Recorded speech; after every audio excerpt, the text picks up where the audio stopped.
kutufuata kwa mbali au kwa karibu, mkuwe makini. Kila mtu akuwe na Biblia yake, akuwe na block note yake, ili aanze kufuata maandiko taratibu, namna tutakuwa natoa maandiko, na akuwe nafuata, aangalie kama ile maandiko ni kweli inaandikiwa hivyo ndani ya Biblia. Hivi tutasoma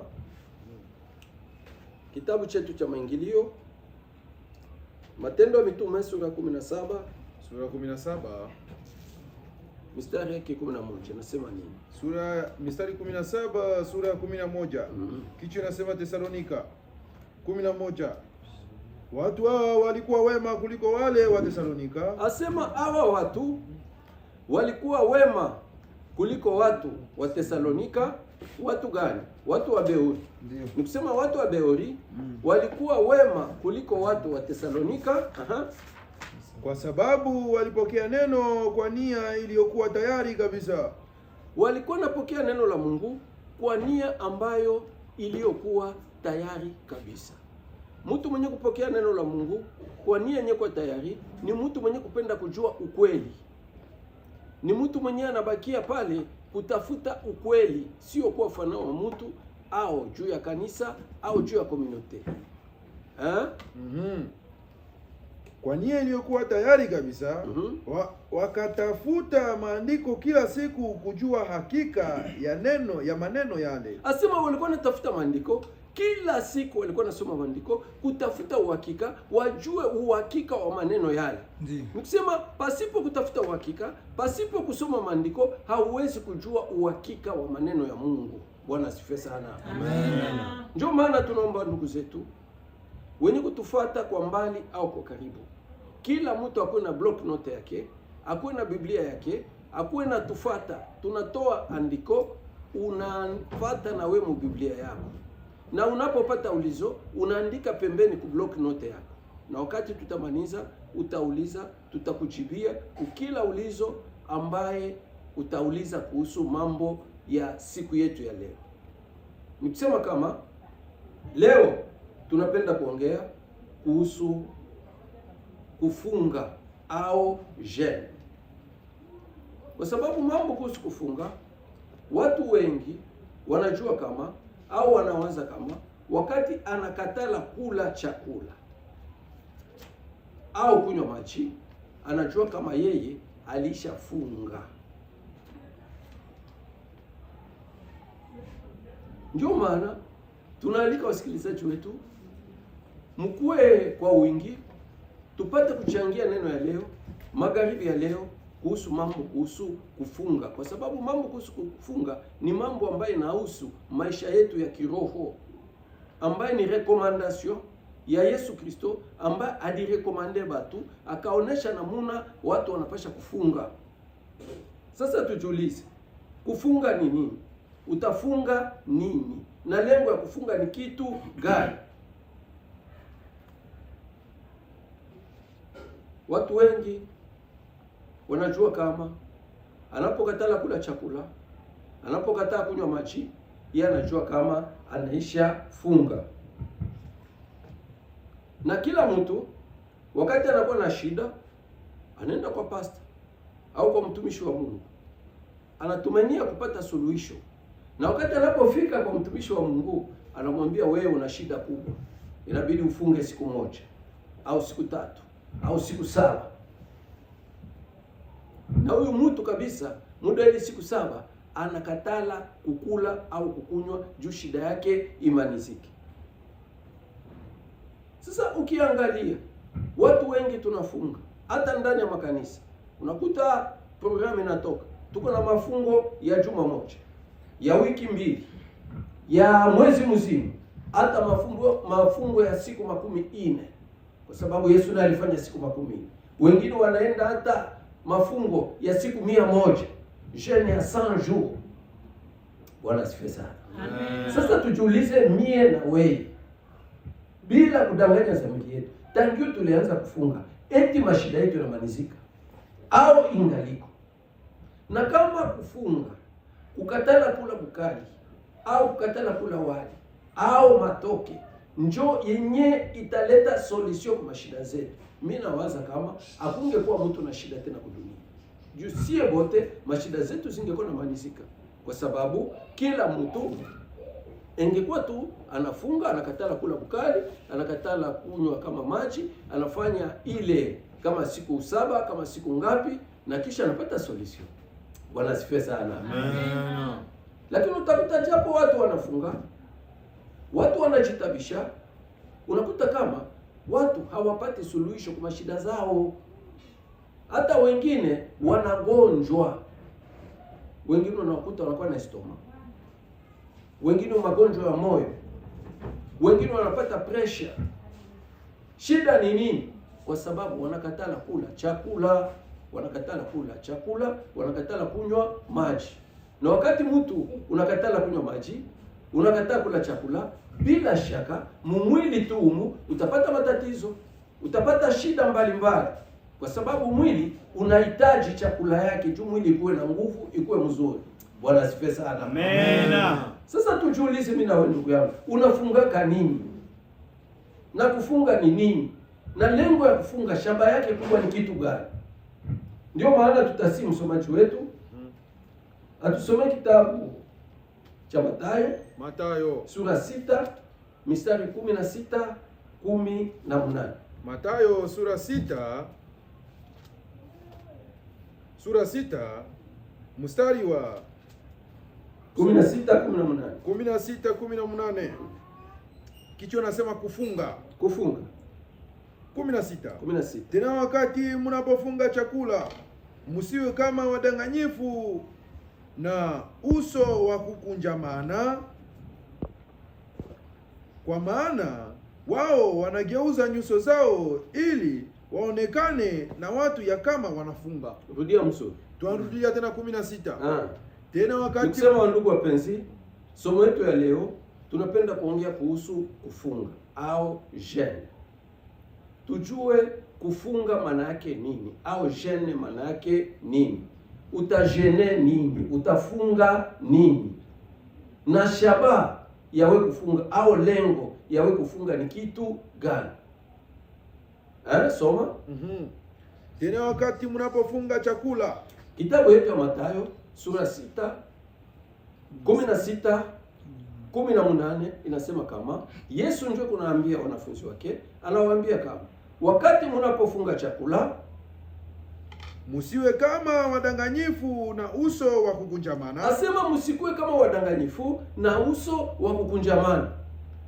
Kwa maana wao wanageuza nyuso zao ili waonekane na watu ya kama wanafunga. Asema wadanganyifu wakati wanapofunga, hapo wanageuza nyuso zao juu watu waone kama au wanafunga. Bwana sifa sana. Amen. Ndio utakuta kama ni mama alifunga mnyumba au ni baba anafunga mlango wake, anajifungia mule. Mtu leo sipende fujo kwa sababu nini? Niko mwafungo. Inabidi watoto wote, nyumba yote na majirani wajue kama ni kweli mama yuko mwafungo. Twende. Kwa maana wao wanageuza nyuso zao ili waonekane na watu ya kama wanafunga. Kweli ninawaambia nyinyi. Wao wamekwisha kupata thawabu yao. Lakini wewe wakati unapofunga chakula. Asema hawa wadanganyifu wenye kufunga juu batu babaone, watu wajue kama wanafunga. Wale watu walishapata thawabu yao. Sijue thawabu gani wanapata. Wakati unafunga juu watu wajue au uonekane na watu, utapata thawabu. Sijue kama thawabu ni ile stoma ulishakuwa nayo. Siwe kama thawabu ni ile magonjwa ulishakuwa nayo, juu kukatala kula na kukatala kunywa. Ndio Yesu kunaambia sasa wanafunzi wake. Lakini mwe wanafunzi wangu, wakati mnapofunga mtafanya nini? Kweli ninawaambia nyinyi, wao wamekwisha kupata thawabu yao. Lakini wewe wakati unapofunga chakula, wewe mwanafunzi wa Yesu, wewe mwenye kusikia mafundisho ya Yesu, wewe mwenye ndani ya kanisa la Yesu Kristo, wakati unapofunga chakula, paka kichwa chako kwa chakula, paka kichwa chako na mafuta, Paka kichwa chako na mafuta. Okay. Nawa uso wako. Okay.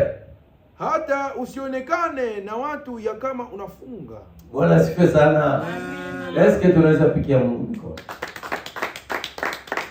Asema Yesu anasema, wewe mwanafunzi wangu, mwenye kusikia mafundisho yangu, wakati unapofunga chakula, wewe usionekane na watu. Ni kusema watu wasijue kama ulifunga. Kitu utafanya, wewe beba mafuta upakae kwa kichwa chako na unawe uso wako. Mtu hata moja asijue kama unafunga, isipokuwa tu Mungu wa mbinguni. Yeye ndio ataona kwa siri, na baada ya kuona kwa siri atakujibia kwa nini? Kwa siri. Setani utapata suluhisho, utapata majibu kwa mahitaji yako. Bwana asifiwe sana. Amen. Kumbe ni kusema inapenda kutuonesha kama kuko aina mbili ya kufunga. Kuko aina mbili ya jeûne. Kuko jeûne ambayo ni ya Wafarisayo, ambayo ni wadanganyifu, ambayo wakifunga wanajulikana na watu.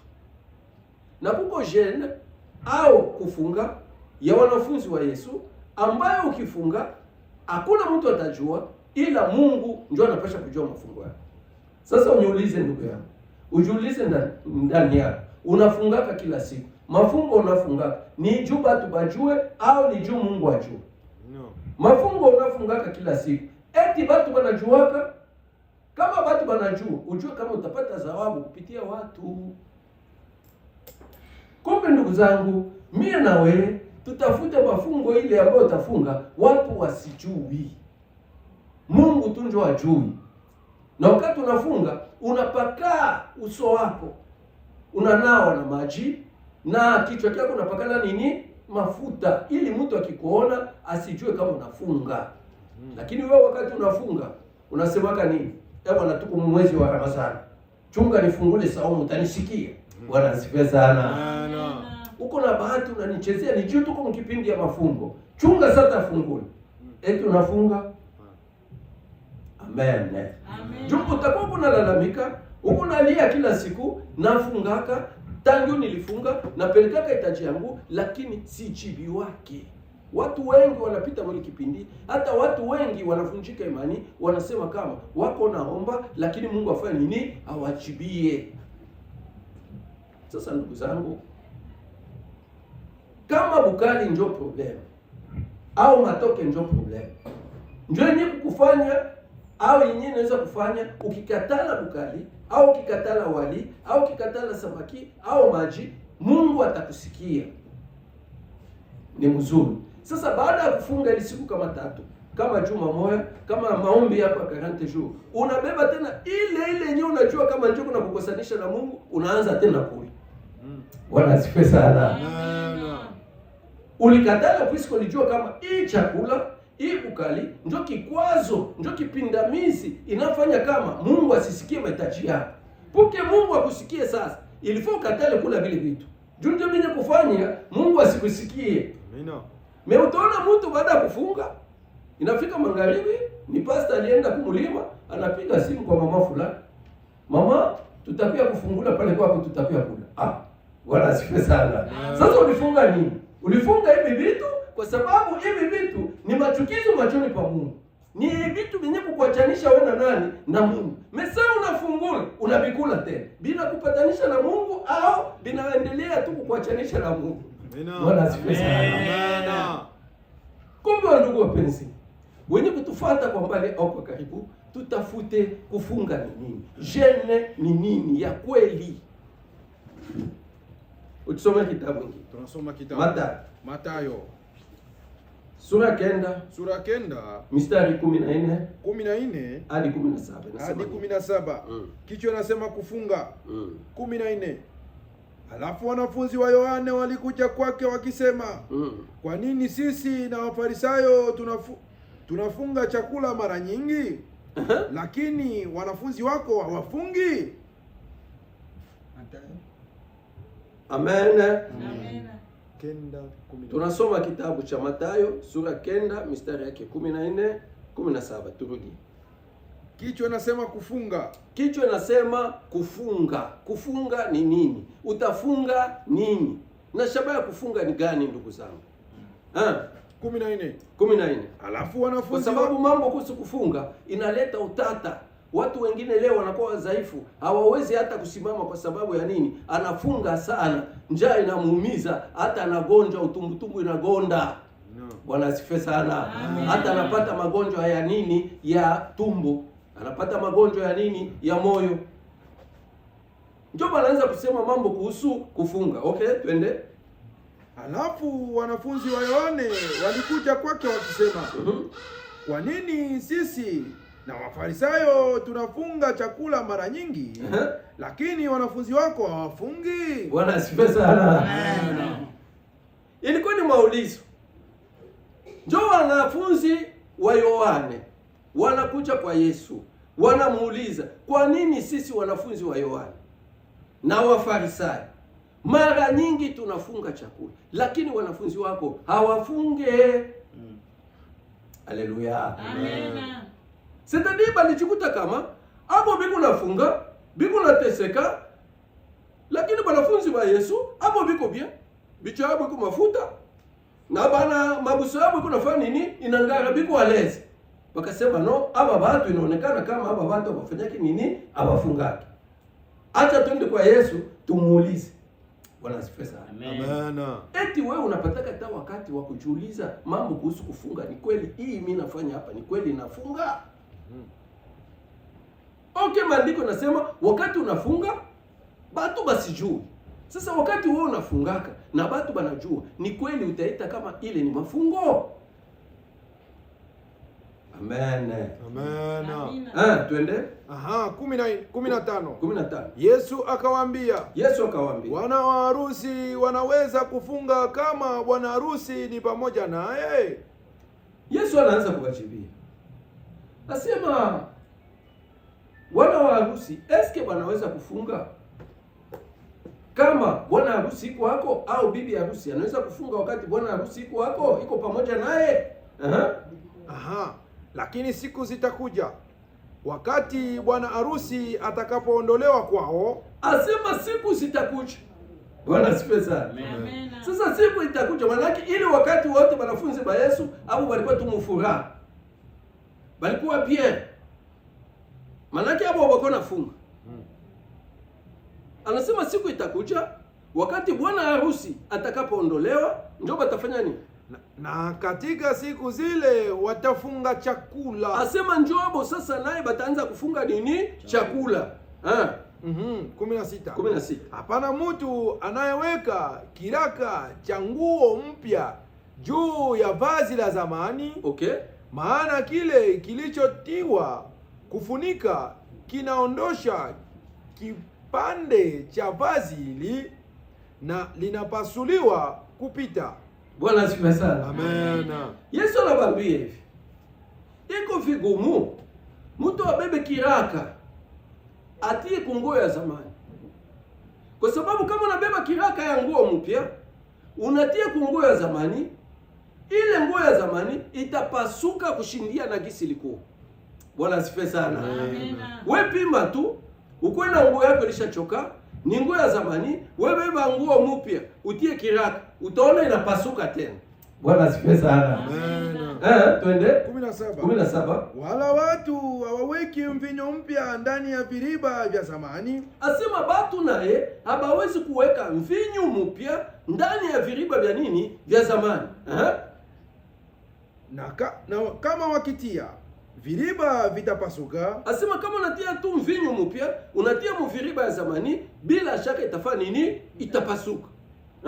Na mvinyo itamwangika, na viriba vitaharibika, lakini wanaweka mvinyo mpya ndani ya viriba vipya, na vyote vinalindwa. Bwana asifiwe sana. Amen. Eske tunaweza pikia Mungu mikono? Asema Bwana weka mvinyo mpya ni ndani ya viriba mpya, juu vyote vitafanya nini? Vitalindwa. Nikusema huyo Yesu alikuta kama aba wanafunzi ba Yohane na Bafarisayo abo ni nguo ya zamani. ambaye hapa batu biko na mvinyo ya zamani, ambaye mvinyo ya zamani ni mafundisho ya zamani, ambayo ile mafundisho ilikuwa ni mafundisho ya kimwili. Bwana asifiwe sana. Amen. Sasa Yesu hawezi kuja na mafundisho ya kiroho, akuye nayo mara moja achange kwa huyu mtu mwenye angali na mafundisho ya nini? Ya mwili. Kwa sababu ukibeba mafundisho ya roho unachanga ndani ya huyu mtu mwenye kuwa na mafundisho ya mwili, bila shaka vitafanya nini? Vitapasuka. Bwana asifiwe sana. Amen. Utakuta kama huyu mtu atakuwa na makonfuzio za mingi. Utakuta kama huyu mtu kuelewa kwake itakuwa mdogo. Bwana asifiwe sana. Amen. Ndio maana Yesu anajibia kama ni vigumu, haiwezekane kubeba nguo ya zamani, kubeba kiraka ya nguo mpya kutia kunguo ya nini? Ya zamani. Na haiwezekani kubeba mvinyo mpya kutia mviriba ya nini? Ya zamani. Kama utatia mvinyo mpya mviriba, inabidi kwanza hii kiriba ikuwe nini? Ikuwe mpya. Bwana asifiwe sana. Amen. Inafaa mtu kwa aelewe, ajue kama mambo kuhusu kufunga, eti niko nafanya gisi Mungu anapenda au niko nafanya selo kuelewa kwangu kulingana na gisi nasoma Biblia na nashikia tu kufunga, maana yake ni kukatala nini? Kula bukali. Haleluya. Amen. Kumbe ndugu zangu, mimi na wewe msiku ya leo tujiulize mambo kuhusu nini? Kufunga. Kufunga ni nini? Utafunga je? Wanafunzi wa Yohane walikuwa wanajiuliza. Wanafunzi wa Wafarisayo walikuwa wanajiuliza, kwa nini wewe hujiulizaki? Lakini wewe wakikwambia tu kufunga na yote ni kukatala bukali na kukatala nini? Maji. Maana pale ulishafanya unafunga. Wengine wanasema mimi naisha choka nafunga sana. Hii masiku mimi nitakuwa nafunga tu bukali lakini nitakuwa nakunywa nini? Maji. Mwingine anasema hapana, mimi nitakuwa nafunga. Amen. Itafika 12 mimi nafanya nini? Wapi baliandika kama utakuwa nafunga ikifika 12 utafungua? Wapi baliandika kama utakuwa nakatala tu bukali unakunywa maji? Bwana asifiwe sana. Tunakuta kama quelque part pale watu wiko nafanya vitu kulingana na akili yao wenyewe, sio akili ya Mungu. Amen. Amen. Soma kitabu Wakorintho wa kwanza. Wakorintho wa kwanza. Sura 8. Sura 8. Mstari ya 8. 8 mistari ya 8 yake. Kichwa nasema nyama za kutolea. Okay, 8. 8. Lakini chakula hakitatuleta sisi mbele ya Mungu. Amen. Amen. Kitabu cha Wakorintho wa kwanza sura 8 mstari ya 8 inasema hivi: chakula hakitatuleta sisi mbele ya nani? Mbele ya Mungu. Juu ulikula chakula ndio unakuwa mtu wa Mungu? Hapana. Sasa vile tunaonaka watu wengi kumafete wanachinja mambuzi, wanachinja mangombe, wanafanya hivi kama leo ni siku ya sikukuu. Sio ile chakula ambaye itakuleta mbele ya Mungu. Lakini chakula hakitatuleta sisi mbele ya Mungu. Chakula hakitatuleta sisi mbele ya Mungu. Na kama hatukikuli hatupunguziwe kitu. Asema kama hatukuli chakula hatupunguziwe kitu. Na kama tunakula hatuongezewe kitu. Na kama tunakula hatuongezewe kitu. Bwana asifiwe sana. Amen. Kumbe kutokula yako au kula yako ya chakula haimwambie Mungu kitu. Juu wewe wakati unakatalaka kula, unaona kama mbele ya Mungu unafanya kitu ya maana. Biblia inasema kama ukikula haupungukiwi kitu. Ukikatala kula hauongezewe chochote. Kumbe mambo kuhusu kula na kukataa kula ni probleme hapa. Bwana asifiwe sana. Amen. Ukikula Mungu hawezi kuuzika juu unakula, lakini Mungu anaweza kuuzika kama unakula unapata afya, bado banaona utukufu wa Mungu. Bwana asifiwe sana. Amen. Soma kitabu kingine. Zakaria 7. Zakaria 7 anjia 4 hadi 7. Zakaria 7 1 hadi 4. 4 hadi 7.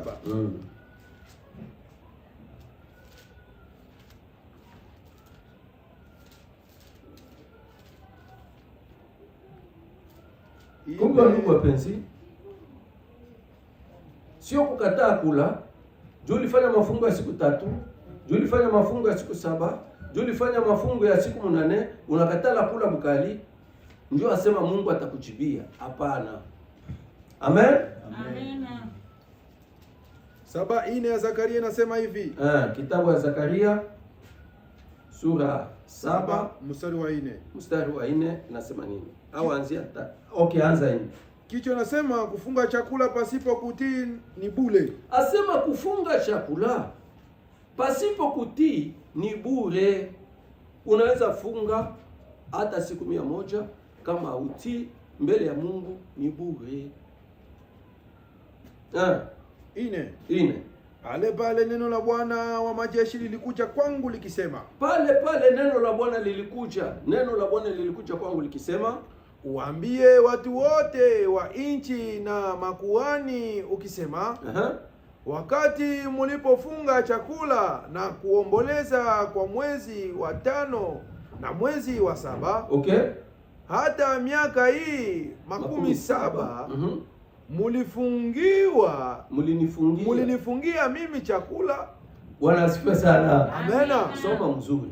Mulinifungia mimi chakula. Soma 4 mzuri, soma mzuri. Tuarudilia 4 mzuri. Pale neno la Bwana wa majeshi lilikuja kwangu likisema. Uambie watu wote wa nchi na makuhani ukisema. Asema ambia watu wote wa nchi mzima na makuhani na watumishi wa Mungu, waambie kama wakati mlipofunga chakula na kuomboleza kwa mwezi wa 5 na mwezi wa 7. Asema wakati mlipofunga chakula na mlikuwa nafanya kazi ya kuomboleza mwezi wa 5 na mwezi wa 7, hata miaka hii 17, hata hii miaka yote 17, mulinifungia mimi chakula. Ndio Mungu anauliza sasa, mlikuwa namfungia ni yeye Mungu chakula? Hata mimi. Bwana asifiwe sana. Amen. Sasa mtu anakatala kula chakula, anasema anamfungia Mungu. Amen. Ndio Mungu mwake tu sasa anaanza kureplikia, anaanza kuuliza, eske hii masiku yote tangu miaka hii na hii masiku yote mnakatalaka kula chakula, mnakuwaka na nikatalia ni juu yangu mie? Endelea. 6. Na wakati mnapokula na wakati mnapokunywa, amukunywi kwa ninyi wenyewe. Bwana asifiwe sana. Tupigie Mungu mikono. Asema sasa, kama mtasema wakati mnakatala kula bukali na kunywa maji, mnanifungia mie, ni mzuri. Sasa mnakulaka na sasa mnakunywa, eske mnanikuliaka mimi Mungu? Eske mnanikunyweka mimi Mungu? Bwana asifiwe sana. Amen. Mimi nawaza wewe ndio utaleta jibu. Juu wakati unakatala kula, unajiprive, unasema kama ni juu ya Mungu. Unafunga juu ya Mungu. Unaoblige Mungu akuone juu unakatala kula bukali. Njoo Mungu sasa anakuuliza, sasa unakulaka na sasa unakunywaka maji, eske unamkunywaka Mungu na unamkuliaka ye Mungu? Haleluya. Amen. Mungu kunapeswa umjibu. Jua sasa unakatalaka kula bukali na Mungu akujibie, unaanza kulalamika kama Mungu hakujibie. Mungu haiko. Mbona Mungu akuone? Hivi na hivi. Bwana asifiwe sana. Njoo Mungu anakuuliza, sasa unakulaka sasa unamkuliaka yeye? Twende. Na hamukunywi kwa nyinyi wenyewe. Hamukunywi kwa nyinyi wenyewe. Sitadii kama unakulaka ni wewe peke. Na kama utakunywa ni juu yako wewe peke. Na kama unakatala leo shitakula, eske ni problemu ya Mungu?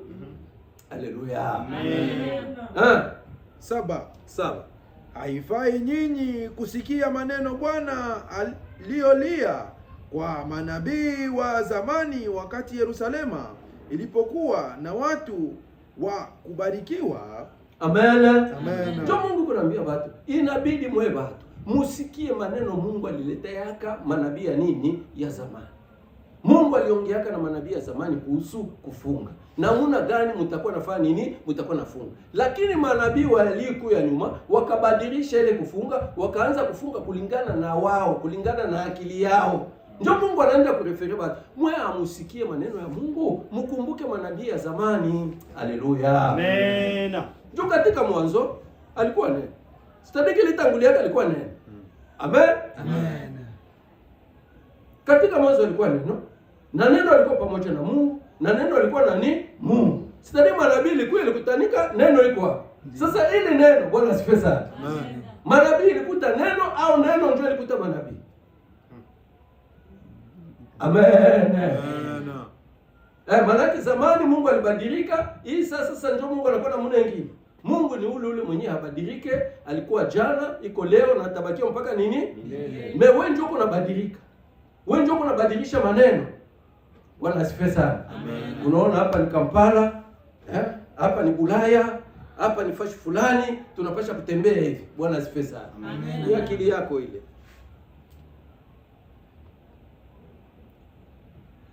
Isaya 59 1:2.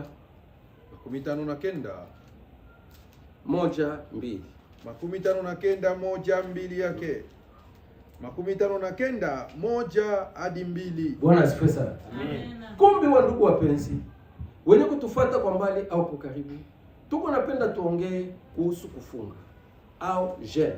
Tuyue jeûne ni nini? Utafunga kitu gani?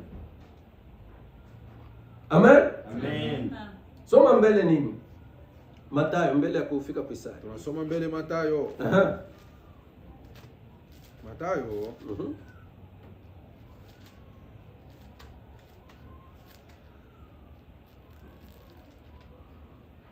Ngapi mwalimu? 15:11. Mathayo 15:11 yake. 15 ya Mathayo tunasomea 11. Kichwa nasema amri za Mungu na desturi za watu. Amri za Mungu na desturi za watu. 11. Si kitu kinachoingia kinywani kinachofanyiza mtu mchafu. Asema Bwana asifiwe sana. Amen. Yesu kunaanza kuongea na wanafunzi wake. Anaanza kuwaambia kama haiko kitu kenye kuingia mkinywa ya mtu yenye kumfanya mtu nini? Mchafu. Maana yake hata ukule bukali, hata ukule kama nini, hata ukunywe kama maji. Bwana asifiwe sana. Amen. Haiko ile ndio itakufanya mtu mchafu. Haiko ile ndio itakufanya Mungu asikusikie. Haiko ile ndio itakataza ushikue ushirika na nani? Na Mungu.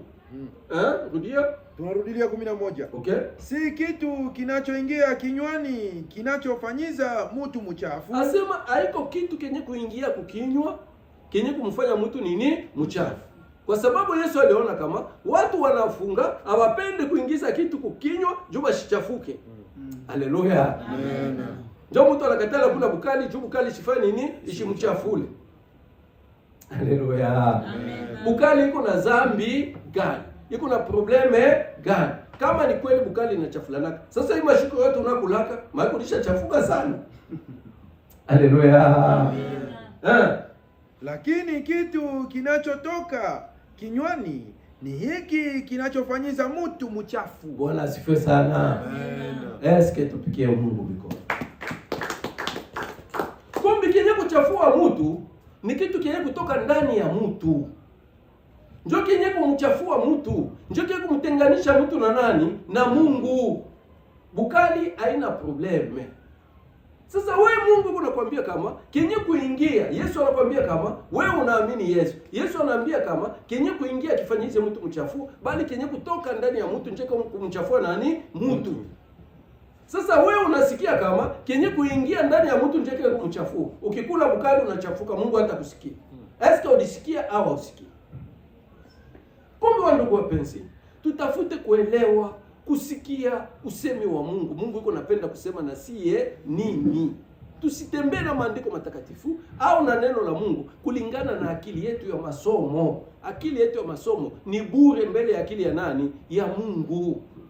Haleluya. Amen. Tu watu wengi anaposoma masomo anazania kama anaelewa maneno ya Mungu. Hapana. Amen. Amen. Kumbe wewe tafuta kile kinye kuingia akiweze kukuchafula, angalia kile kenye kutoka ndio kenye kukuchafua, ndio kenye kukukosanisha na Mungu, ndio kenye kufanya Mungu asisikie mahitaji yako. Haleluya. Amen. Kile ndio ukitafuta. Ukisha kukipata kile njoo ujene juu yake, juu njoo kinakujene wewe na Mungu mchukue nini? Mchukue ushirika. Eske utanisikia? Eske uko unanisikia? Kuko mwenye kunisikia? Haleluya. Amen. Isaya 59 1 hadi 2 yake. Kichwa nasema dhambi inatenga watu na Mungu. 1. Tazama, mkono wa Bwana haukupunguka. Mkono wa Bwana haukupunguka hata usiwezi kuokoa. Hata usiwezi ni kuokoa. Wala sikio lake si nzito hata lisiwezi kusikia. Wala sikio ya Mungu haiko nzito juu isianze kusikia. Lakini maovu yenu yamewatenga nyinyi na Mungu wenu. Okay. Na dhambi zenu zimeficha uso wake kwenu. Haleluya. Amen. Asema kenye kututenga sie na Mungu ni nini? Ni maovu, mazambi. Njo Mungu inatuficha sie na Mungu. Mungu na sie hakuna ushirika. Bwana asifiwe sana. Amen. Na dhambi zenu zimeficha uso wake kwenu. Okay.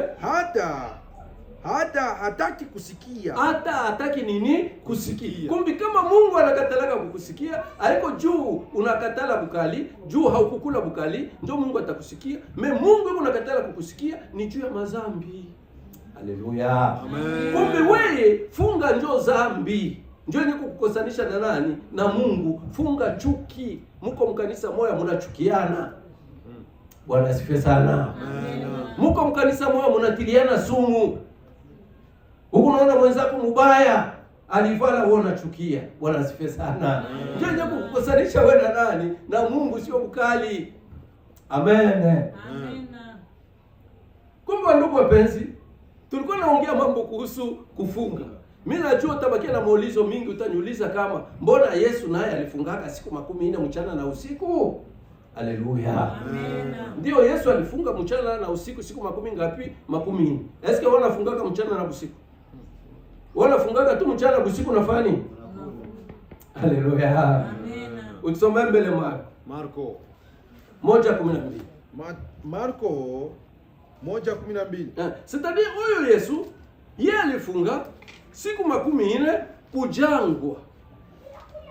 Mchana na nini? Na usiku. Lakini wewe ndugu zangu unafungaka tu mchana, usiku unafanya nini? Haleluya. Amen. Sasa unafungaka nini na unafungulaka nini? Maana wewe mchana ndio unafungaka, mbusiku unafanya nini? Unafungula. Eske ni kweli unafuata gisi Yesu alifunga? Juu kufuata Yesu gisi alifunga ni kufunga mchana na nini? Na usiku. Siku 10 ngapi? 40. Marko 1:12 ya Marko. Amen. Amen. Sasa hii yako maombi ya 100 jours litosha wapi? Inaandikiwa wapi? Kama ni kweli tunafuata Yesu, tulipasha kwa tuna maombi ya siku 10 ngapi? 10. Na Yesu alifungaka tu mara hii. Akurudishia tena. Sasa hii yako ya kila mwaka, ya kila mwezi inatoka wapi? Haleluya. Amen. Aone quelque part batu biko natumikisha akili yao ya kimutu, mawazo yao ya kivinadamu. Na ndio maana Yesu, japo Wafarisayo walikuwa nafunga, Yesu alikuwa sasa tu ole juu ya Wafarisayo. Juu Wafarisayo walikuwa na namuna walikuwa nafunga. Mafungo yao ilikuwa ni kukatala kula bukali na kukatala kunywa nini? Maji. Shabaha yao kukatala kunywa bukali na kunywa maji ni juu baonekane na nini? Na batu kama walifanya nini? Walifunga. Mbele ya Mungu hakuna kinyo biko nafunga. Amen. Amen. Okay, soma Marko 1:12. Tusikie gisi Yesu alifunga. Na uangaliki si wewe unafunga. Juu utaniambia kama huu pastor mbona anaanza kupinga, anataka kupoteza. Yesu mwenyewe tu alikuja mwana wa Mungu, alifunga siku 14 mchana na usiku hakukula. Amen. Amen. Tuangalie sasa gisi Yesu alifunga na gisi wewe unafunga. Marko 1:12. Mara moja Roho alimusukuma jangwani. Mara moja Roho, baada ya kupata Roho akamsukuma Yesu jangwani. alikuwa katika jangwa siku 40 na alijaribiwa na shetani. Asema alikuwa mjangwa siku 40, alikuwa anajaribiwa na nini? Na shetani. Shetani alikuwa anamjaribu, ndio maana Yesu sasa yeye akafunga ndio majaribu ya shetani isipate nafasi ndani mwake. Haleluya. Amen. Yesu alikuwa nini? Shetani alikuwa amuletea mikate. Kama uko mwana wa Mungu, kama uko mwana wa Mungu jitupe chini. Kama uko mwana wa Mungu, anamuonesha dunia yote, nitakupa. Bwana asifiwe sana. Amen. Yesu akasema yeye atafanya, anafunga. Anafunga nini? Chakula ya shetani yeye atakula. Haleluya. Amen. Alikuwa pamoja na nyama na malaika walimtumikia. Asema alikuwa na banyama na malaika walikuwa wafanya nini? Walimtumikia. Ni kusema huyu Yesu yeye alikuwa anafunga miongoni mwa manani? Manyama. Kwenye masimba iko wako, mashui iko wako, yeye anafunga, haitakukula. Bwana asifiwe sana. Amen. Sasa wewe unafungaka kwenye manyama iko, wewe unafunga kwenye batu, kwenye bibi yako iko, mtoto wako iko, batu yako hapo kanisa. Haleluya. Tupigie Mungu mikono. Yesu alikuwa anafunga siku 40 mchana na usiku, mahali manyama wako. Alikuwa anashindana na shetani siku 40. Na malaika walikuwa wanafanya nini? Walikuwa wanamtumikia. Bwana asifiwe sana. Ni kusema huyu Yesu yeye hakuwa anakula chakula kutoka kwa shetani. Yeye alikuwa anakula chakula ya kutoka kwa malaika. Ndio walikuwa wanamletea chakula, na ndio maana alikuwa anakula chakula ya nini? Ya kutoka mbinguni. Bwana asifiwe sana. Amen. Na ndio maana hata wakati wanafunzi wake walikuja, iko natoka ilikuwa saa 6, wanafika fashi moja, bwana Yesu anapumzika, wanamletea chakula kule. Rabi, kula chakula. Yesu anawaambia hapana. Bwana anaanza kujiuliza, eske kuko mtu alimletea chakula? Yesu akasema hapana. Chakula yangu mimi kufanya mapenzi ya nani? Ya baba yangu. Shetani, mapenzi ya baba ni ya kutoka wapi? Mbinguni.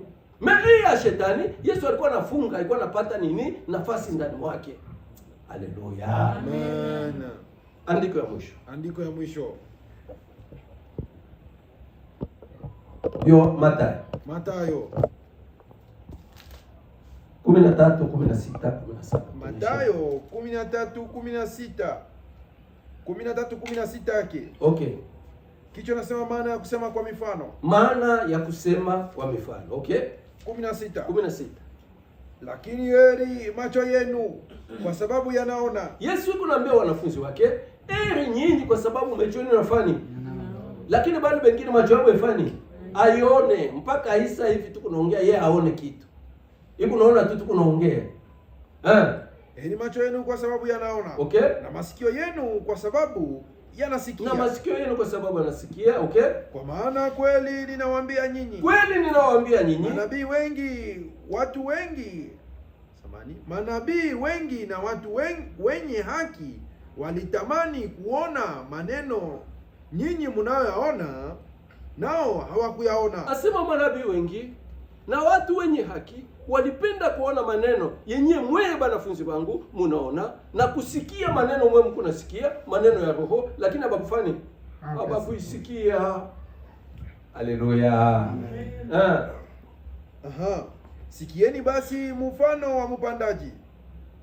19. Amen. Tulikuwa naongea kuhusu kufunga.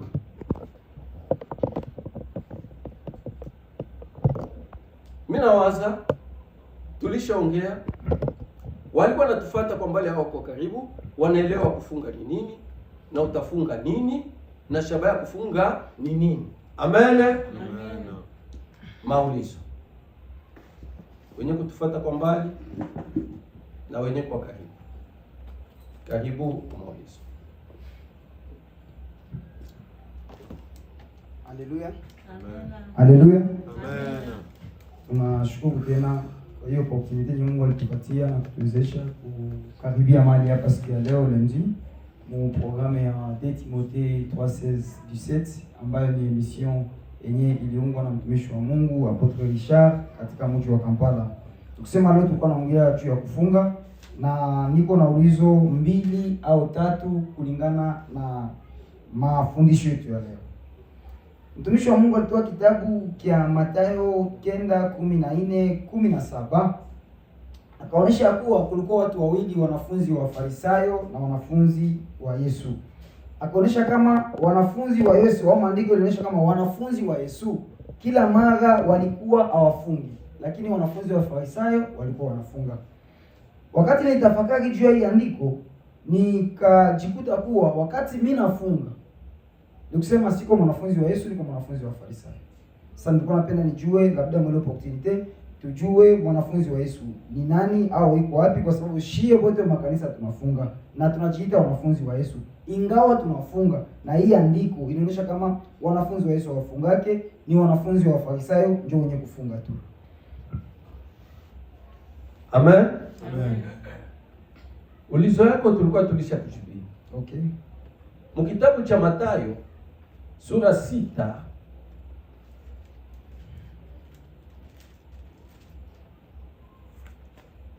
16 Yesu alijibu. Okay. Akaonesha umbalimbali wa wanafunzi wawili. Rudishia juu tuelewe. Tunasoma kitabu cha Mathayo 6:16. Kichwa nasema kufunga. Kufunga. Tena wakati mnapofunga chakula, okay, msiwe kama wadanganyifu na uso wa kukunjamana, kwa maana wao wanageuza nyuso zao ili waonekane na watu kama wanafunga. Asema Mafarisayo abo wanakuwaka kama banageuzaka uso zao juu baonekane kama wanafanya nini, banafunga. C'est-à-dire Mfarisayo wote kama anafunga hautamsaba. Ndiyo. Ukiona tu mtu wowote anakuambia kama niko mu mafungo, huyo ni Mfarisayo. Ukiona mtu wowote alishagonda na njala, anatenda ta nguvu, huyo yeye ni nani? Ni Mfarisayo. Twende. Aha. Kweli ninawaambia nyinyi, wao wamekwisha kupata zawabu yao. Okay. Lakini wewe wakati unapofunga chakula, Yesu kunaambia wanani? Wanafunzi wake. Lakini wewe wakati unapofunga chakula, maana yake wanafunzi wa Yesu nao walikuwa wanafanya nini? Walikuwa wanafunga. Hadi baada komande na hapo wafanye nini? Bafunge.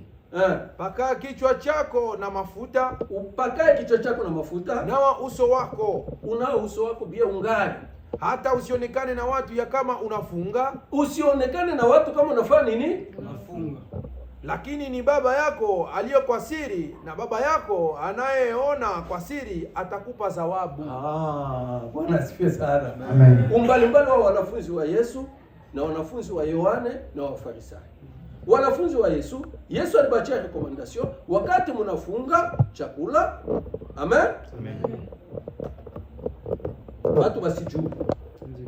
Upakae kichwa chako mafuta, unao uso wako bien. Mungu tu yeye peke ndio afanye aone.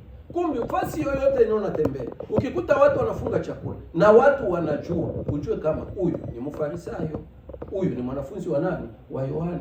Lakini mwanafunzi wa Yesu wakati anafungaka mtu ajuake. Ndio maana Wafarisayo saba aliona hapo abaone. Mimi hapo walikuwa mkifunga.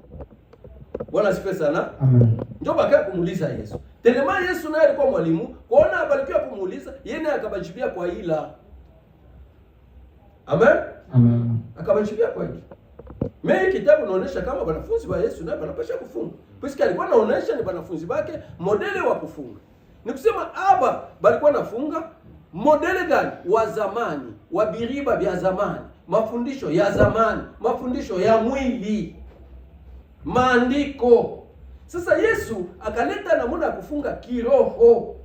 Juu Mungu ni roho. Kile kuachanisha mtu na Mungu ni zambi.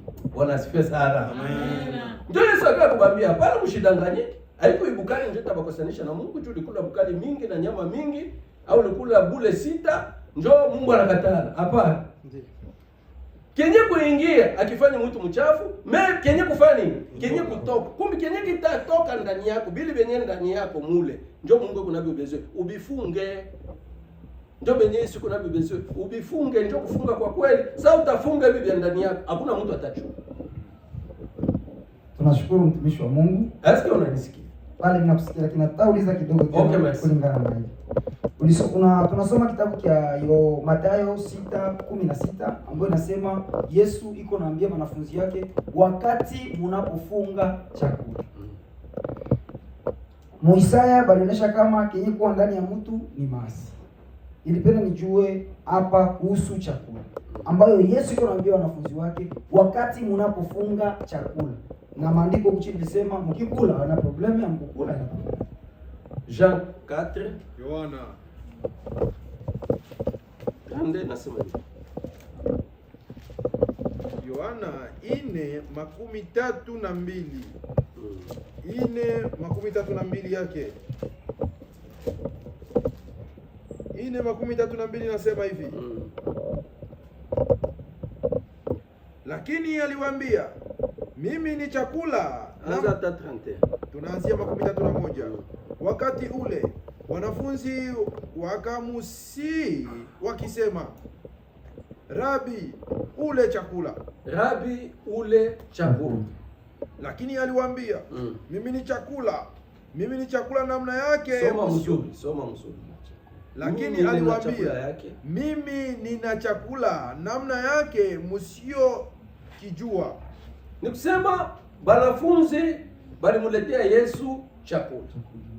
Yesu naye akajibia kama mimi nina chakula yake namna yenyewe amfani ni amjue. Ni kusema kuna kwa chakula mbili. Kuko chakula ya Yesu na kuko chakula banafunzi balimuletea. Ni kusema wakati tulisoma kitabu ya Marko 1:12 tulionyesha kama Yesu wakati alikuwa akifunga jangwani siku 40 alikuwa anajaribiwa na shetani, lakini alikuwa miongoni mwa wanyama na malaika walimtumikia. Tukaonyesha kama huyo Yesu alikuwa anafunga chakula ya kutoka kwa shetani, lakini alikuwa anakula chakula ya kutoka mbinguni ambayo malaika walikuwa wanafanya nini? Walikuwa wanamletea. Sepokuwa hapa na bajibia kama bali muletea chakula. Yesu anaikatala. Ilikuwa chakula gani? Ilikuwa chakula sio nzuri. Haikuwa ya mbinguni, ilikuwa ya dunia. Ilikuwa ni mambo ya watu, kwa sababu ukisoma kitabu cha Amos inasema nini? Amos 8:11 inasema nini kuhusu chakula? Amos 8:11.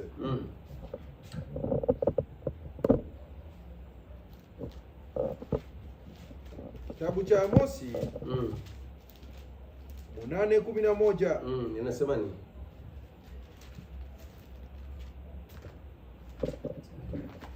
Inasema hivi. Tazama siku 8:11 ya Amosi. Okay. Tazama siku zitakuwa. Siku zitakuja. Bwana Mungu anasema. Mungu ndio anasema. Nitatuma njaa katika nchi. Nitatuma njaa katika nchi. Si njaa ya chakula wala kiu cha maji. Si njaa ya chakula au ya kiu kia nini? Cha maji. Lakini kwa kusikia maneno ya Bwana. Lakini kwa kusikia maneno ya nani? Ya Mungu. Kumbi neno ya Mungu ndio chakula. Sasa hii neno ya Mungu, kuko neno ya Mungu mbili. Kuko neno ya Mungu ya mwili na kuko neno ya Mungu ya roho. Bwana sifa sana. Sasa hapa wanafunzi wa Yesu walikuwa nafunga. Hii neno ya Mungu ya mwili haina nafasi ndani mwao. Au walikuwa nakula tu mpaka neno ya nini? Ya kiroho. Tandisike wanafunzi wa Farisayo, hapo walikuwa nafunga. Hii neno ya roho haina nafasi ndani mwao. Au walikuwa nakula tu neno ya nini? Ya mwili. Eske vinaeleweka? Nikisema tuko na neno mbili. Tuko na neno la Mungu katika sehemu za roho na tuko na neno la Mungu katika sehemu za nini? Za mwili.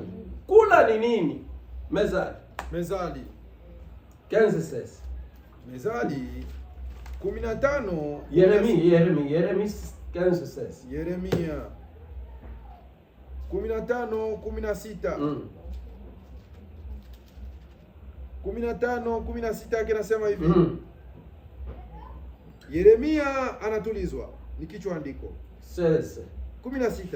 Maneno yako yalionekana. Maneno yako yalionekana. Nami nimeyakula. Nami nimeyakula. Na maneno. Amen. Baada ya kuikula, maneno yako yalionekana nami nimeyakula. Okay? Na maneno yako yalikuwa furaha kwangu. Asema ile maneno ilikuwa furaha kwangu na shangwe ya nini? Ya moyo. Je, unakulaka maneno? Utaikula? Bwana asifiwe sana. Sitadini huko kwa masikio ndio utakula. Kumbe mtu anakulaka ni nini? Ni maneno. Hii maneno ndio nini? Chakula. Sasa miongoni mwa chakula, kuko chakula unapasha kula na chakula upasha kufanya nini? Kukula. Kuko chakula mbili. Chakula ni neno la Mungu. Sasa kuko neno la Mungu katika sehemu za mwili na kuko neno la Mungu katika sehemu za nini? Za roho. Yote ni chakula. Sasa hii neno la Mungu katika sehemu za mwili, njoo Bafarisayo balikuwa nakula, njoo balikuwa nasikia, au wakisikia chakula banaona ni bukari. Bakisikia maji banaona hii maji hii ya kuonekana ya kukunywa mchupa. Njoo chakula hapo walikuwa nakula. Tandisike wanafunzi wa Yesu bakisema chakula, hapo banaona ni chakula ya nini? Ya kiroho. Amen. Amen. Njoo balijua kama chakula njoo iko na bakusanisha na nani? Na Mungu. Kumbi kenye kuingia akimfanya mtu mchafu, kenye kutoka maneno yenyewe utatosha. Bwana asifiwe sana. Amen. Njoo nye kuchafua mtu. Sasa inabidi ufunge ile maneno, ufunge ile chakula.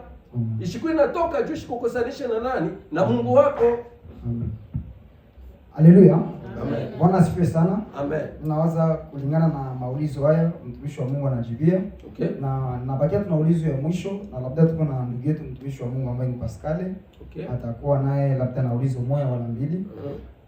Nilipenda kujua kwa sababu uliongea kuhusu Mungu ni roho, wenye kumwabudu sharti kumwabudu katika roho na kweli. Okay.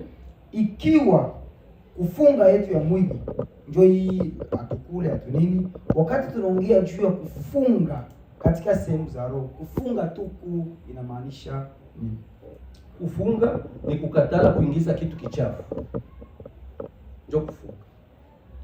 Kitakukosanisha na nani? Na Mungu. Bwana asifiwe sana. Nawaza maulizo ilikuwa nayo nakomea pale. Kufunga ni kufunga dhambi. Ndio Mungu yuko nayo bezwe. Bwana asifiwe sana. Tufunge dhambi. Hapana bukari. Juke kututenga sie na Mungu ni nini? Ni dhambi. Funga chuki ndani mwako. Njoo nyeko ndani yako ni chuki. Njoo bana sike yeye kutoka. Njoo kile kumfanyisha. Sitaki kiko ndani. Nini iko ndani? Chuki. Nini iko ndani? Buzinifu. Nini iko ndani? Bulevi. Nini iko ni roho mbaya? Bwana asifiwe sana. Tupikie Mungu mikono. Okay, kabla tumpatie ndugu, tunauliza kama kulinye kuko ulizo. Ndio. Okay.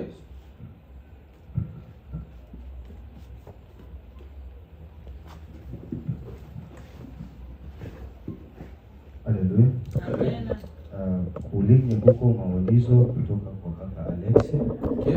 Kaka ufate na natauliza maulizo zako. Anasema kama unasema afate mzuri, mimi natauliza maulizo zake. Okay. Anasema kama iko na masaki kabisa ya makestio. Karibu sana. Habari sana. Atauliza tu zile. Anauliza kutoka wapi? Kaka Alex. Anauliza kutokea wapi? Nchi gani? Canada, iko Kampala. Okay. Anasema kulingana na muda atauliza za ataweza. Swali yake ya kwanza inasema hivi. Maana wenye kufunga waache kufunga ama waanze kufunga namna gani? Jo, swali yake ya kwanza hili. Amen. Amen. Mie siwezi kukataza watu kufunga, wala mafundisho yangu au mahubiri yangu sikukataza watu kufunga. Lakini niliambia watu waangalie wanafunga nini na wanafunga namna gani na lengo ya kufunga ni kitu gani.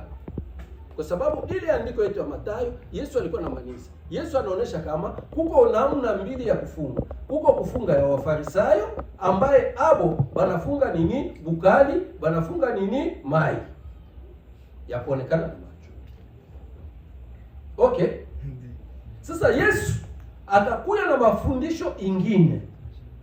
Akabaonesha wanafunzi wake namna ya kufunga. Kwa sababu Mungu yeye ni roho. Na benye kumwabudu sharti wamwabudu katika roho na nini? Na kweli. Wanafunzi wake baanze kufunga mwali ya nini? Ya roho. Ndio akawaambia kama wakati mwe mnafunga, hailazimishe watu bafanye nini? Bajui. Mungu tu ndio afanye nini? Ajue. Akisha kujua, ule Mungu atakujibia, atakudipa. Ndio katia mfano. Haiwezekane ubebe nguo ya mpya, utie kiraga kwa nguo ya nini? Ya zamani. C'est-à-dire Mafarisayo na wanafunzi wa Yesu balikuwa ni manguo ya zamani. Ni watu balikuwa na mafundisho ya zamani. Balikuwa na mafundisho ya kimwili. Sasa Yesu alikuwa na nguo mpya, alikuwa na mafundisho ya kiroho. Sasa huyo mtu angali na mafundisho ya kimwili. Ukibeba ya kiroho mara moja, pale biriba bitafani. Sasa pale frère Alex alishapasuka. Bwana asifiwe sana. Alishapasuka. Bila pasuka. Sipokuwa nasema huko chini, anaonesha kama inabidi kiriba kikiwe mpya na mvinyo ikuwe mpya, bitakuwa nini? Sawa. C'est-à-dire inabidi huyu mtu kumfanya kwanza upya. Mtu ni nani? Ni mtu wa ndani. Sasa huyu mtu wa ndani tukicha kumfanya upya, tunampatanisha na Mungu aliye roho. Huyu mtu directement ataanza kushikia maneno ya Mungu katika hali ya nini? Ya roho. Na wakati tutamwambia kufunga, ataelewa mara moja munini? Muroho. Haleluya. Amen. Ulizo yake nyingine ya kufuata. Ulizo yake ya pili akauliza akasema hivi, vya ndani tutavifunga aye juu isikuwe dhambi. Mbona ndani mtu anaweza kufunga tu dhambi? Na akaendelea akauliza, sielewe hilo ulizo. Haki anasema hivi, vya ndani tutavifunga aye. Vya ndani mtavifunga aye.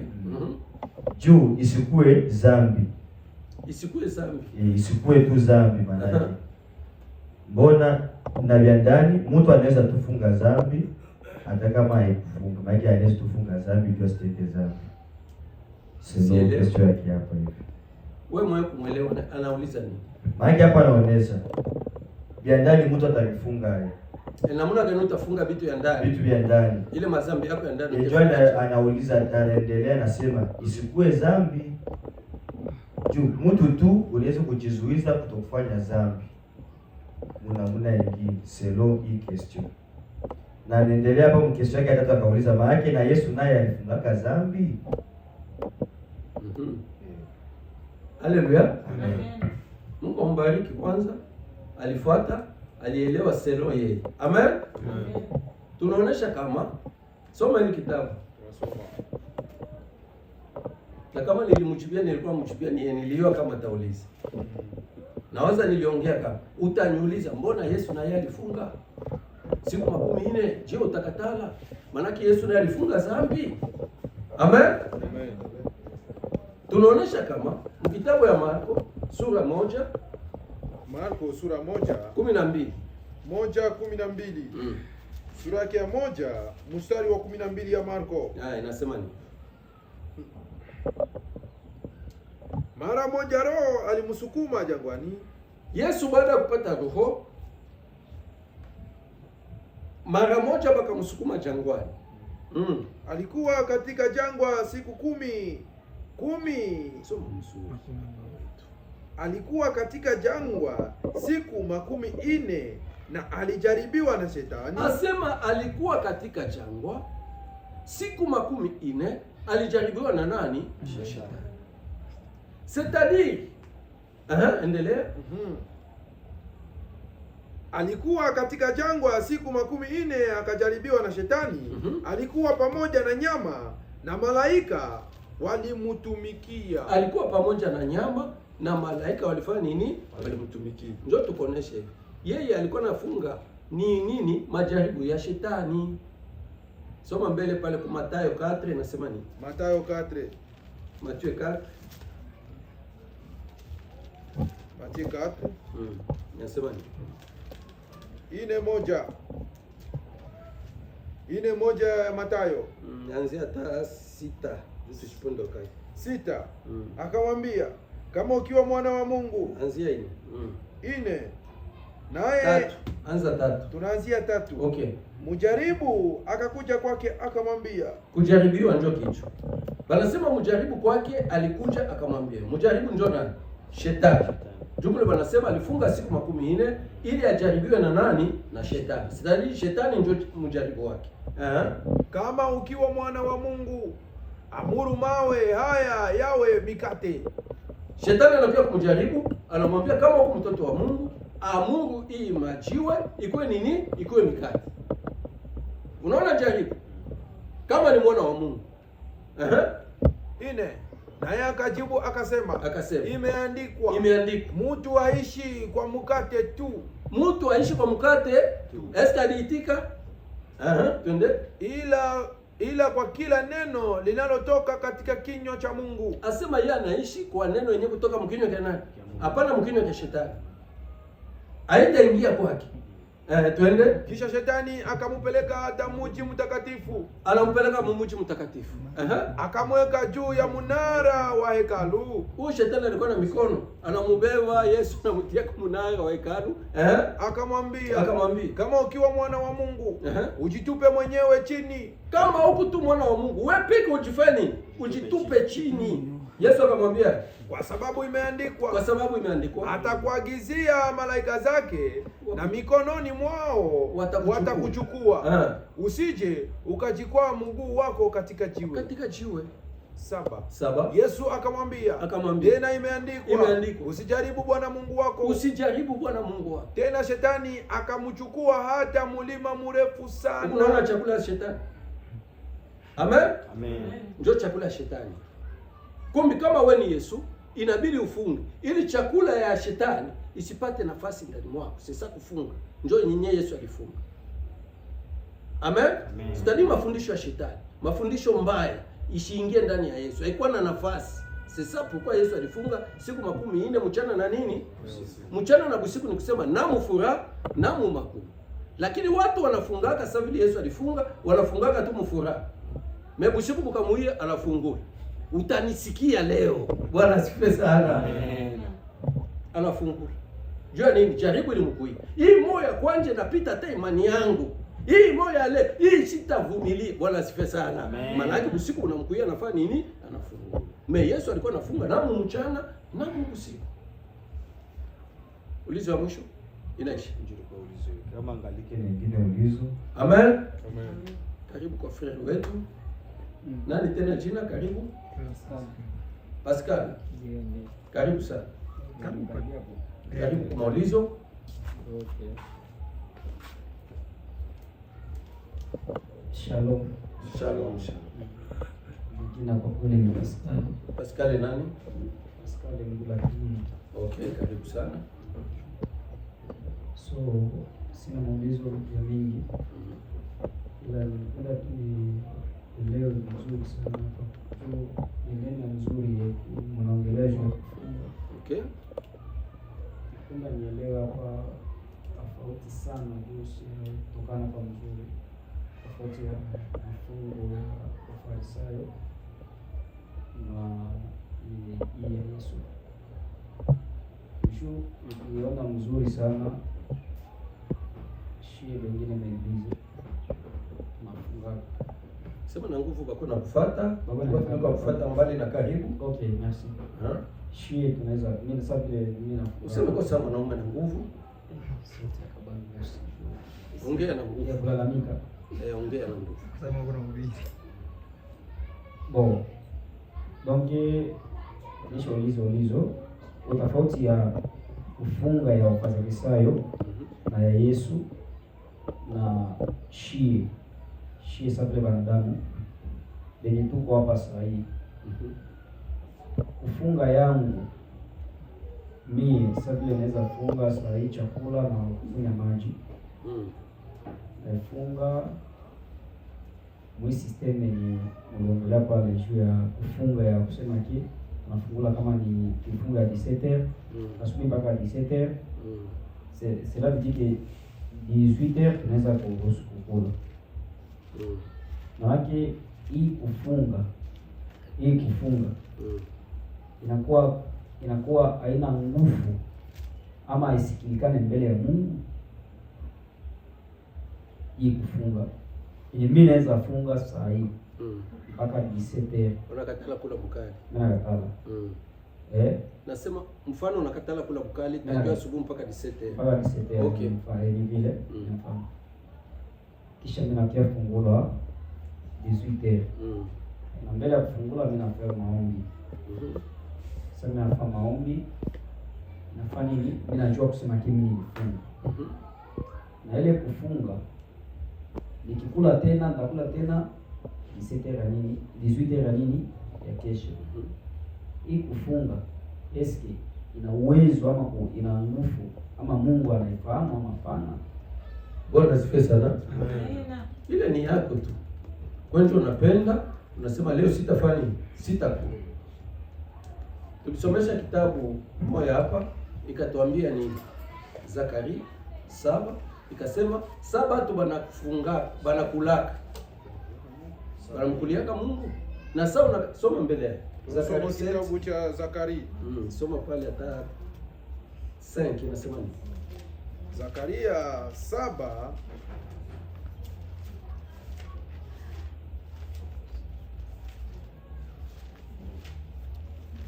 Zakaria 7 7:4 anzia 5. Tunaanzia 5.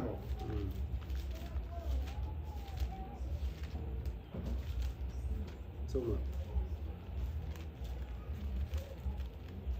7:4 7:3 inasema hivi.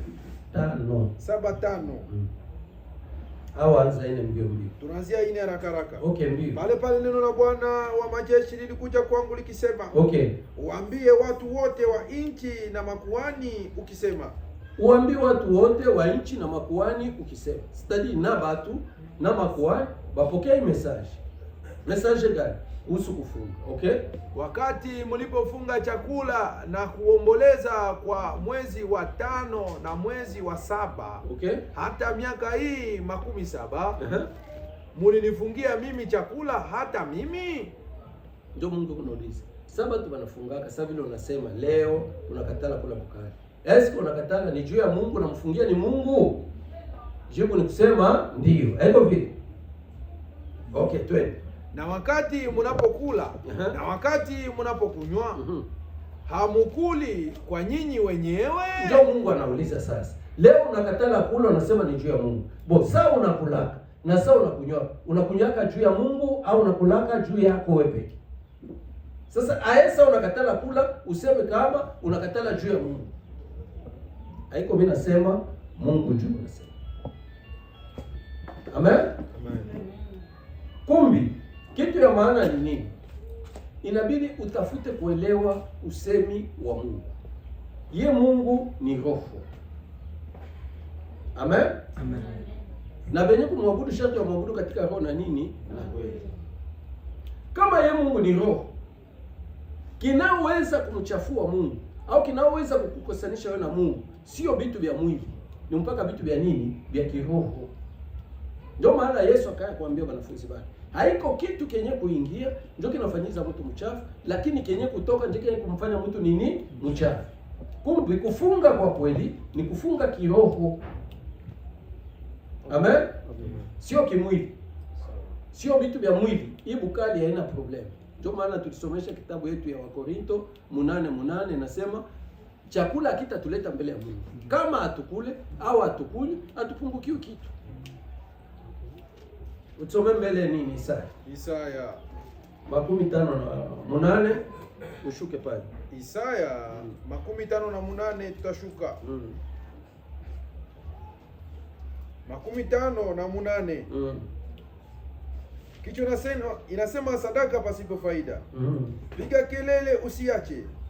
Paza sauti yako kama baragumu. Okay? Uhubiri watu wangu kosa lao. Asema Mungu kunaambia manabii yake, bahubiri batu ba Mungu makosa yao. Njoo hii tu kuna bahubiri, baone makosa yao, barudidie Mungu, bapatane na nani? Na Mungu. Me watu wengi hata mhubiri kosa lake anasema tu hapana. Mimi nafunga tu bukari. Wewe funga. Twende? Na nyumba ya Yakobo dhambi zao. Na nyumba ya Yakobo dhambi zao. Twende. Lakini hata hivi wananitafuta kila siku. Asema watu bikuna mtafuta Mungu kila siku. Juu kama utafunga utakatana bukari, ni juu unatafuta Mungu. Haiko vile? Okay, twende.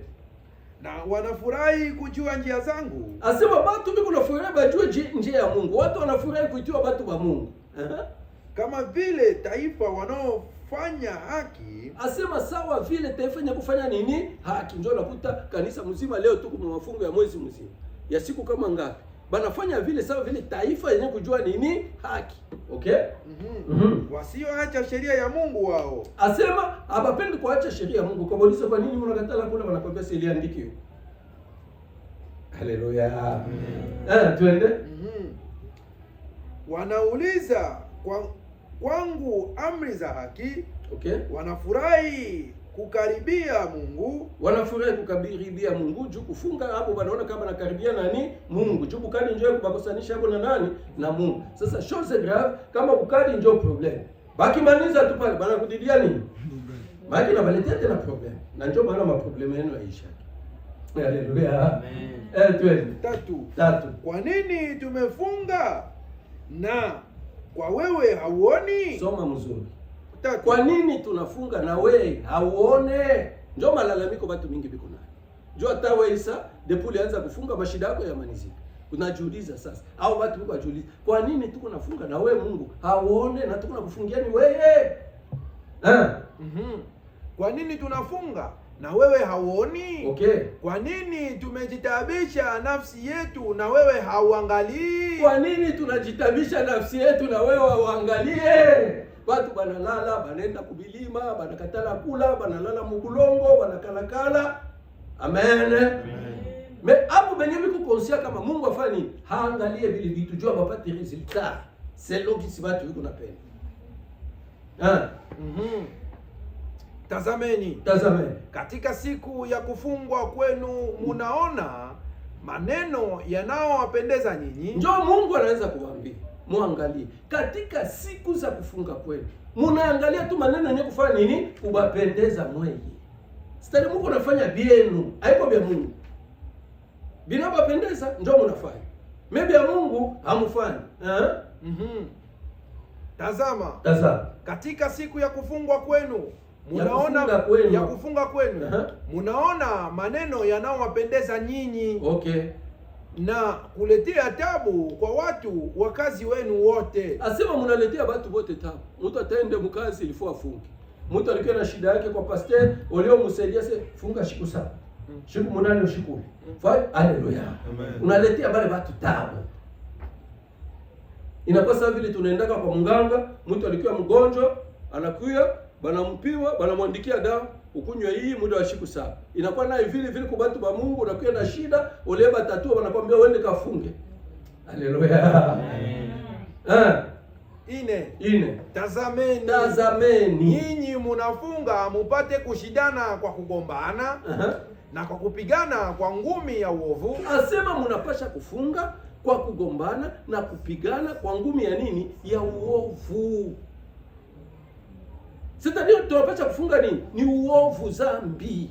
Hapana bukali. Zambi ndio ni kutenga mtu na nani? Na Mungu, sio bukali. Sio matoke. Hamufungi siku hii ya leo hata kusikia sauti yenu juu. Asema hakuna bia watu biko nafunga. 5. Kufunga namna hii ni kama nilivyochagua mimi. Asema njoo vile Mungu alichagua. Asema uko nakatala bukali. Unagonda ulishakuwa na estoma. Unagonda ulishakuwa na maladi ya moyo. Unagonda, Bwana asifiwe sana. Haiko ile njoo Mungu alichagua. Ile ni yako, ni yenu. Na njoo maana alisema wakati Wafarisayo biko nafunga, juu watu babaone, hapo balishapata zawabu. Zawabu ni nini? Kado munapata. Njoo ile magonjwa watu wanakuwa nayo. Njoo kukatala kula na kukatala nini? Kunywa. Haiko njoo vile Mungu alichagua. Watu wanafanya biabo vya kuwafurahisha. Amen. Ni siku ya mtu kujitabisha nafsi yake. Asema kufunga ni siku ya mtu kujitabisha nafsi yake. Tangu ulikatala 30 jours ya mafungo. Uliona wapi? Hata kujinama kichwa chake kama unyasi. Asema bengine banainyama saa kichwa saa nini? Unyasi. Bwana asifiwe sana. Na kutandika nguo za magunia chini na majivu chini yake. Okay. Utaliita ili kufunga. Asema ile yote ndio mnaita kufunga. Bwana asifiwe sana. Na siku ya kupendeza Bwana au ni siku ya kupendeza Bwana? Stadi Mungu anakonte bili vyote batu biko nafanya, Mungu akonte kitu. Na batu wanajua kama biku natabika, biku naomba, biku nafunga, lakini Mungu afanya nini? Ajibu. Mungu anaambia watu kama kufunga ni siku ya kugombana na kupigana na kushindana na nini? Na uovu. Funga dhambi.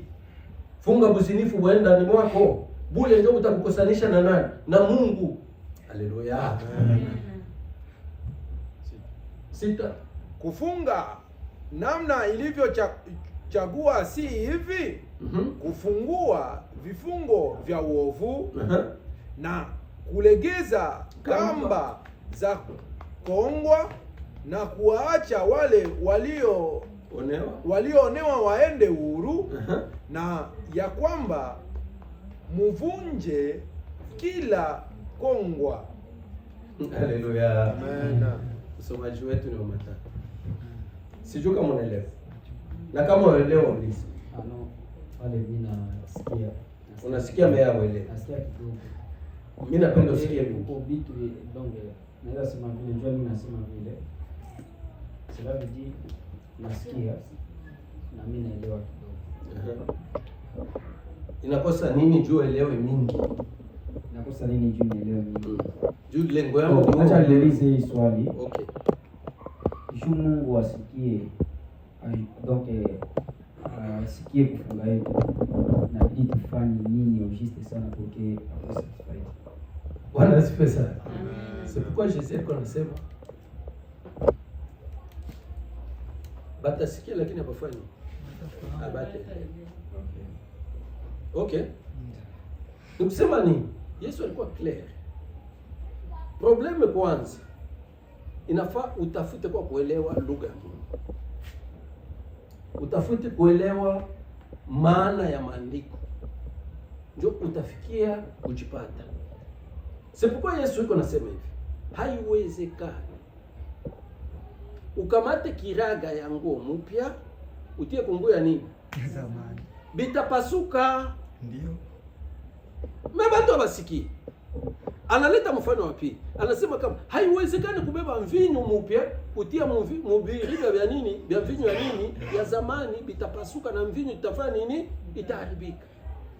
Kumbe inabidi kiriwe kikiwe kipya na mvinyo ikuwe nini? Mpya. Kumbe kitu ya kwanza inabidi kwanza uelewe lugha ya Mungu. Ukicha kuelewa lugha ya Mungu, kila kitu utaelewa kitakuwa sawa. Problema ni kukomplike watu, ni kutokujua lugha ya Mungu. C'est pourquoi Hosea inasema, lakini banakuwa nairudishia sa recitation. Inasema hivi, watu wangu wanaharibiwa kwa sababu ya kukosa kujua. Kujua nini? Siri ya Mungu. Kujua nini? Lugha ya Mungu. Kujua nini? Mapenzi ya Mungu. Mebatu banasoma tu maandiko, banaisikia gisi inaandikiwa, banaifuata mwakili yao, banaitumikisha mwakili yao. Okay, ukisoma Isaya 58 inasema nini? Isaya 55:8 inasema nini? 55:8. 55:8 yake. Aha. Maana mafikiri yangu si mafikiri yenu. Asema maana mafikiri ya Mungu haiko sawa mafikiri ya watu. Sababu ni wao wanafikiria kama kufunga ni kukatala kukana. Haiko ndio Mungu iko na wazi. Haiko benye Mungu iko nasema. Aha. Wala njia zangu si njia zenu. Wala njia ya Mungu haiko ndio njia yenu ile yenye Mungu natembea. Asema mfanye ma prière ya 100 jours, ya ma 50 jours, ya ma 40 jours. Mungu haiko mwile manjia yenu, ni manjia ya watu. Bana créer. Haina reference hata ya biblique. Prière ya 100 jours. Iko wapi Mungu? Twende papa. Bwana anasema. Bwana anasema. Kwa maana kama vile mbingu ni juu sana kuliko dunia. Kama vile mbingu iko juu sana kuliko dunia, hivi njia zangu ni juu sana kuliko njia zenu. Asema njia ya Mungu iko juu sana kuliko njia ya nini? Kumbe kwa kupatana na Mungu ilifaa ujue njia ya juu. Kama ungali unatembea njia ya chini, kupatana na Mungu ingali nguvu. Kumbe kitu ya kwanza, wewe tafuta kwa njia ya Mungu ya juu, upatane naye. Ukisha kupatana, ukisha kuijua, kila kitu kitakuwa kwepesi. Na mafikiri yangu juu kuliko mafikiri yenu. Asema mafikiri ya Mungu iko juu kuliko mafikiri ya nini? Ya wanadamu. Sipokuwa Yesu anakuwa anasema hivi, siku ile si kila mtu anayeniambia Bwana Bwana atakayeingia ufalme wa nini? Wa mbinguni.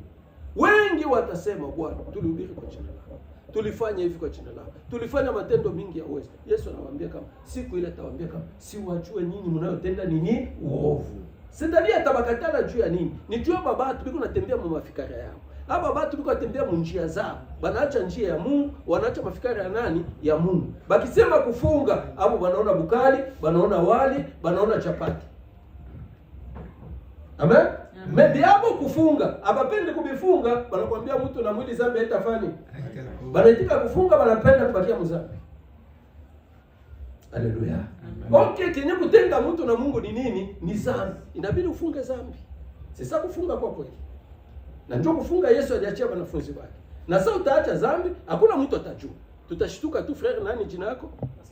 Ulikuwa unazunguluka mbele ya bafie, unaacha. Juu ya nini? Ulisikia neno la Mungu, unaacha. Stadi unafunga. Esko utapika baragumu?